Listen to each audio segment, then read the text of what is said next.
Judges, the 6th chapter. I want to begin our reading from the 36th verse.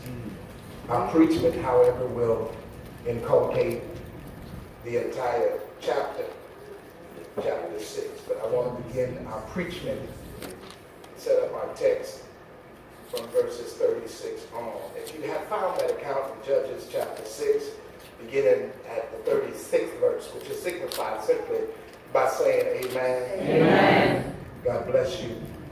My Bible reads,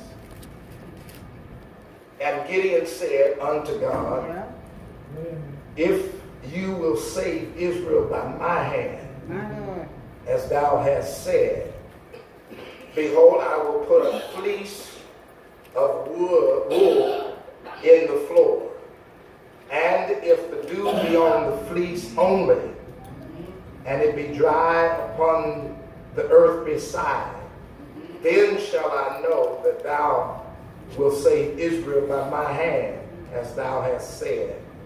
And it was so, for he rose up early in the morning, and thrust the fleece together, and wringed the dew out of the fleece, a bowl full of water. And Gideon said unto God, Let not thine anger be hot against me, and I will speak but this one more. Let me prove, I pray you, but this once with the fleece." In other words, one more time. "Let it now be dry only upon the fleece, and upon all the ground let there be dew."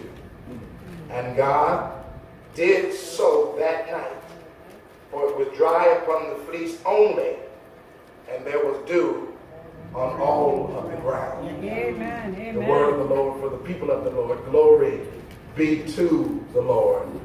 I want to talk from this tag. There's no question that God is with you. All right. Amen. Amen. If you will repeat our thought after us tonight, repeat this thought. There's no question. There's no question That God is with you. is with you. Amen. In fact, tap yourself tonight. Say, there's no doubt. There's no doubt That God is with me. that God is with you. There's no question. There's no That question God is for me. that God is Give for God some praise.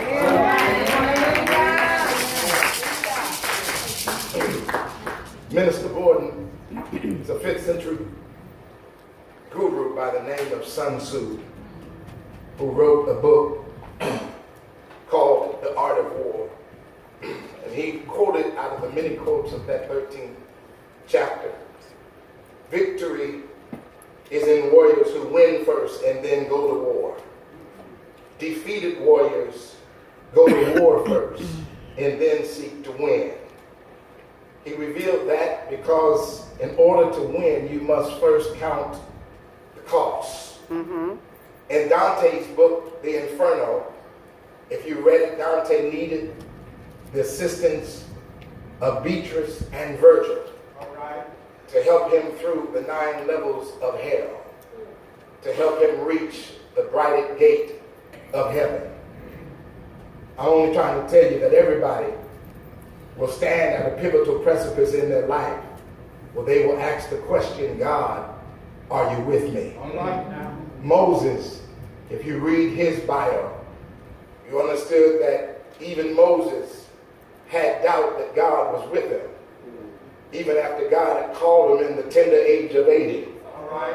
He still could not believe that God was with him because he had a speech impediment. Moses stuttered and he could not believe that God would use him even in his speech handicap. God said, boy, I ain't worried about your mouth, I'm worried about your soul. But if you stuck on that, I'll use Aaron, your brother, for your mouthpiece. Now go ahead and get to work. Joshua himself, in the 5th chapter of Joshua, even stood in wonderment one day when he met a man face to face. He didn't know his next existential steps, and he asked the man, who was a theophany, meaning an angel of God. He says, as the man has his sword swung over Joshua, he says, are you for me or are you for my enemy? I'm just trying to tell you that every now and then you and I will reach a place in our lives where we will ask the question, God, are you really for me? God, are you with me? God, I really need to know if you got my back. That there will come a time and a place in your life you'll be in the proverbial position with your back against the wall, and you'll look up to heaven, you'll say, God, I can't hear you, I can't feel you, I can't see you, I can't smell you, I can't sense you. God, I have a question for you. Are you for me? Turn to your neighbor and say, there's no question that God is with you. Brothers and sisters, I thank God that I know that God is with me. We started in the later chapter, but the beginning of the chapter will set up the backdrop for this preachment. At the time of the text, Israel was in oppression by the Midianites. The Midianites and the Amalekites were coming in every season and taking Israel's crop. In other words, whatever Israel grew, the Midianites would come and take all that they had harvested, all that they had planted, all of their labor, all of their intense work. You can't see it because nobody has ever taken anything from you. But is there anybody here that knows that in spite of all your efforts, in spite of all of your work, in spite of all of your labor, and in spite of all of your efforts, it looks like sometimes you don't have nothing to show for it because the enemy has come in, or people have come in and have scooped away the things that you have worked so hard for. There's some people who have torn down your name that you've worked so hard to preserve. There are people who have torn down your character that you've worked so hard to preserve. There are people who have turned over your relationships that you worked so hard for. There are people who have turned over your ministry and your work that you've worked so hard for. If you've never been in that position, I dare you to keep on living. It may not happen to you, but it'll happen to somebody next to you, that somebody's going to be missing something that they worked so hard for, because the enemy has a sneaky way of coming in if you're not careful and stealing the things that God has for you. That was the condition that Israel was in. The Midianites and the Amalekites had stolen all of Israel's harvest, and they did this on a yearly basis. Insomuch that when God came to Gideon to raise up a leader to avenge Israel's situation, Gideon did not believe it. In fact, Dr. Borden, Gideon said, if you be for us, then why is all this happening to us? Is there anybody here? You got to be careful now that you don't raise your fist to God too fast. But if you want to be transparent tonight, some of us, like Gideon, have asked God, if you're really for us, then why all of this calamity around us? If you're really on our side, why all this killing? If you're really on our side, why all this despair? Why all of this madness? Why all of this chaos? If you're really in us, and if you're really for us, and if you're really in the world, then why all this chaos in the world? Oh, I can see you right now, brothers and sisters. You don't want to really let anybody know that you do have those questions sometimes. You do have those arguments sometimes. You do have those inquiries sometimes. You do ask God in private sometimes, why am I catching so much? Come on, somebody, if you're really with me, then I really need to feel your presence more. I really need to see you doing more. I really need to see you moving enemies, and I need to see you quieting haters, and I need to see you ushering out evil people. I need to see you, your hand in the world, your hand on me, your hand on my family, your hand on my ministry. I need to see your hand on I just need to see you more. Gideon did not believe that God was with him. He said, how are you with me? How are you with Israel? When you're obviously allowing the Midianites to do all that they're doing to us. I need to know that you're with me. And the first test he puts God through is not the fleece. The first test he puts God through is he goes in the house and he makes a meal. And he sits the meal in front of this angel. Because he says in his mind, if the angel eats like me, then I know he ain't from God. Y'all didn't feel it tonight. Jarrell, what he says, if he eats like me, then he's not from God. But what God does through the angel is God lifts up the sacrifice and vanishes in the midst of licking up the sacrifice. He takes the meal up back where he belongs. Gideon says, that's from the Lord. There's no question. The man that was in front of me is from the Lord. And so God revisits Gideon and says, basically, you ought to know now that I'm with you by the way I handle the meal. But I sense that you're not quite convinced. So what I want you to do is take a bullock from your father's house, a second bullock, because your father has offered the first bullock to Baal. He says you can't take the first bullock because your father worships Baal and your community is bent on Baal. So you have to take the second bullock, but I want you to do is offer that bullock and tear the altar of Baal down while everybody is asleep. You know that God is with you when you can trust God in doing something that will ultimately cost you your life. While the town is sleeping, Gideon takes the bullock from his father's house, offers it up, tears down the altars of Baal. The city wakes up in the morning with a price on Gideon's head.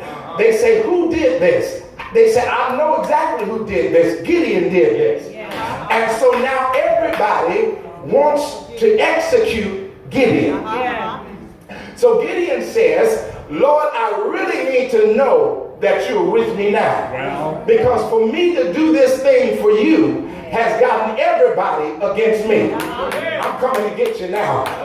There are some of you that when you find out that it's not about depending on people, but it's all about depending on God. In other words, Gideon got to the place where he didn't care what nobody thought about him. He got to the point where he didn't care what the popularity polls said. He says, if God be for me, I don't really care who's against me. And so Gideon says, in essence, the whole town is after me.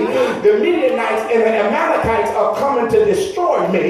He says, God, I really need to know that you're with me. If I ever needed the Lord before, I sure do need him now. I done really messed up now. I done messed with somebody's Baal. I done messed with somebody's God. I done messed with somebody's economy. I done messed with somebody's faith. People will really get mad at you when you tear up stuff that they've held on to all their life. When you tear up the truth that they held on to and show them it wasn't truth at all. When you learn to tell the truth, you'll get some enemies in your life.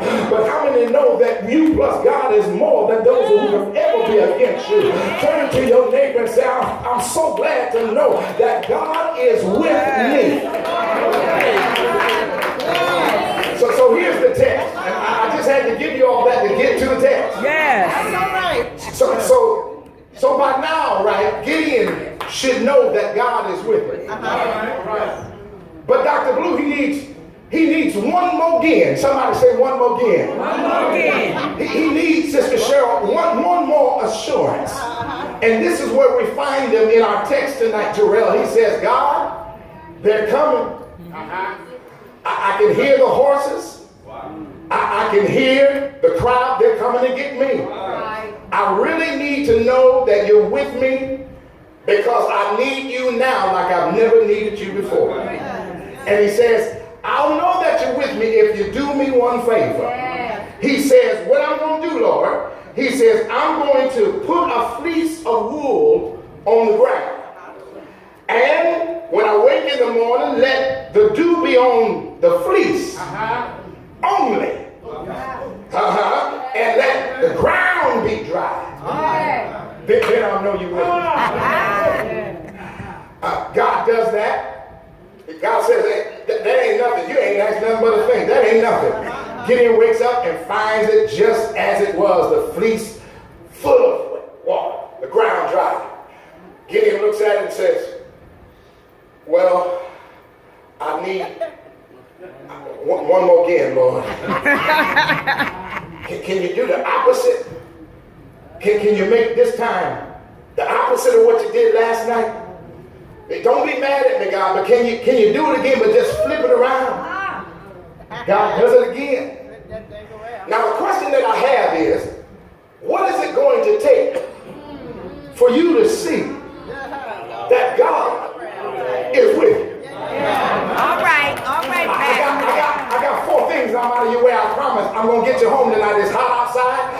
I know that we're drained tonight. I can feel the energy gone out of the room, but I'm going to get you with these 4 points. I'm going to get out of your way because I'm hot. Come too. on. Here's the first thing I want to share with you. That there is evidence that God is with you. There it is. That's the point. There is evidence that God is with you. Turn to your neighbor and say, neighbor, there's evidence that God is with you. You say, how, Dr. Jordan? Well, let me tell you. Do you have time? Yes. Actually, I don't have time to tell you how God is with me. For starters, I woke up this morning. And he started me on my way.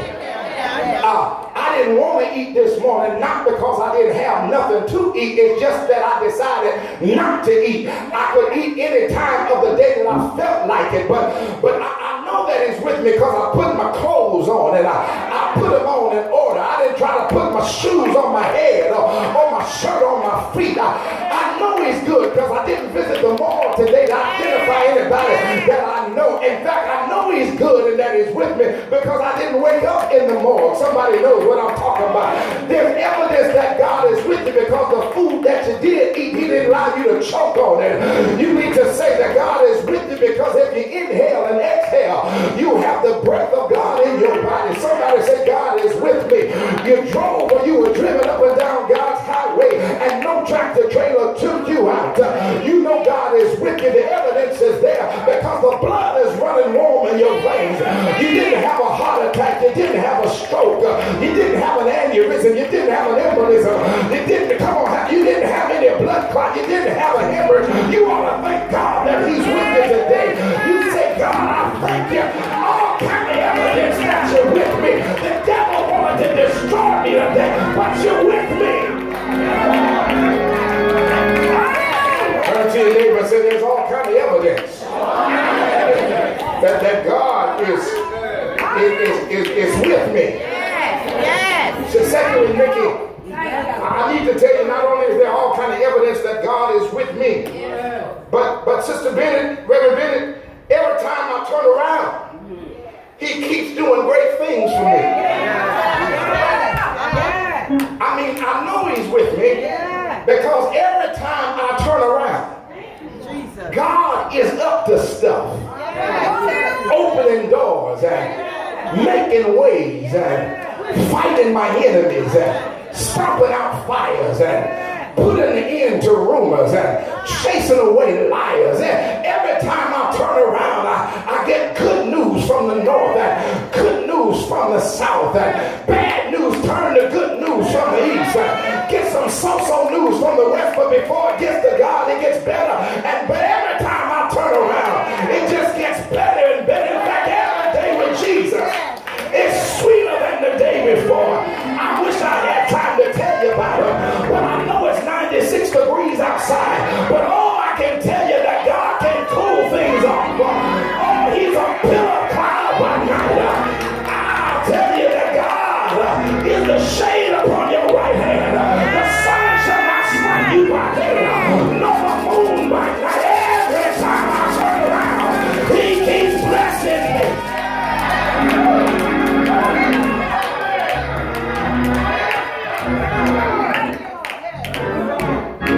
Dr. Williams is not only evidence that God is with me, every time I turn around, he keeps doing great things for me. Gideon, you play too much. Gideon, you play too much. And can I tell you, some Christians play too much. They play too much as if God is some kind of a bellhop for them. Go here and go there and do this and do that. Get him and get her. God, do this and God ain't no bellhop in the sky. You ought to be just grateful for what he's done. In fact, the third thing is if he never does another thing, he's already done. Somebody say he don't have to do no more. He doesn't have to do another thing. God doesn't owe me anything. God has given me everything. God doesn't need to open another door. I thank God for the doors he opened. God doesn't need to move another mountain. I thank him for the mountain he already moved. God doesn't need to dry up another river. I thank him for the one he already let me cross. God doesn't need to do another thing. Evidence that God is with us. Every time I turn around, he keeps doing great things for me. Experiencing God is a game changer. Gideon saw that God did everything he asked. Do this, God. God does it. Come back, do that, God. God does it. And every day with God gets sweeter. Experience him is a game changer.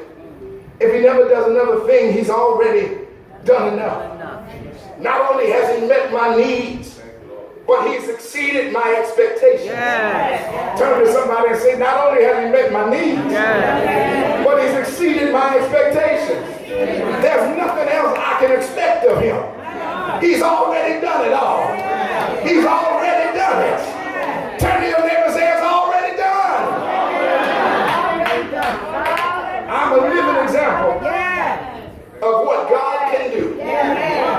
What he's done for others. He can do the same for you. I'm not special.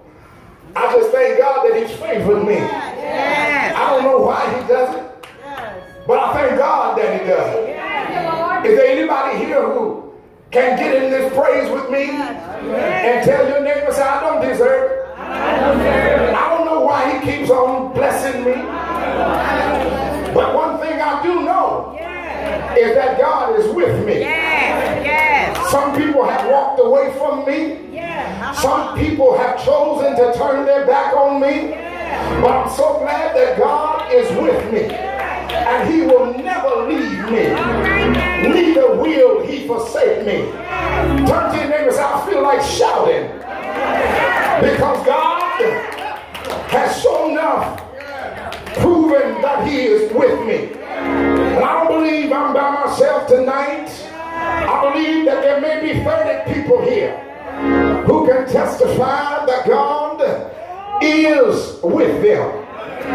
You can testify that you may not have a whole lot of friends. People have turned their back on you. People have walked away from you, but you're here tonight because the Lord is with you. Can you do me one favor? Can you grab one of your neighbor's hands and tell that neighbor, say, Lord, if I have found favor in your sight, please, Lord, hear my heart's cry. I'm desperately waiting, yes, waiting to be where you are. I'll cross the hottest desert, yeah, I'll travel near or far for your glory. I would do anything just to see you and behold you as my King. Somebody sing for your glory. Have I got a witness? Now grab one more neighbor's hand and shake that hand like you're going to shake it off. Come on, shake that hand like you're going to shake it off.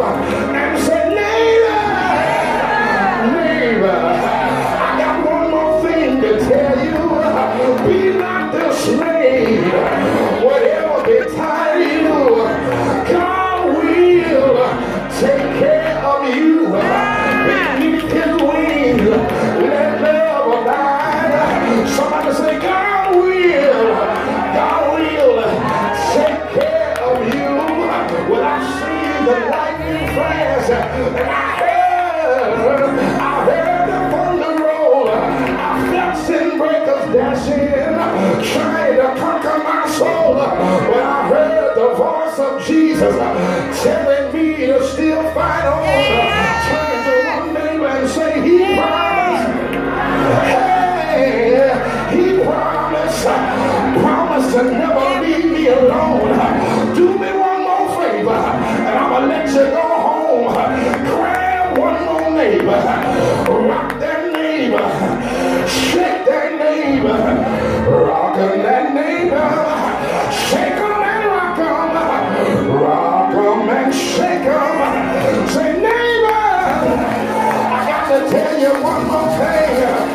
Trust in the Lord with all of my heart, and lean not till I don't understand it, but in all my ways acknowledge Him, and He shall, how many know He shall direct your path? How many know God is with you? High five that neighbor and say, baby, He's with you. He walks with you. He talks with you. He tells you He's on. The joy you share as you tarry right there, none has ever known. I got to sit down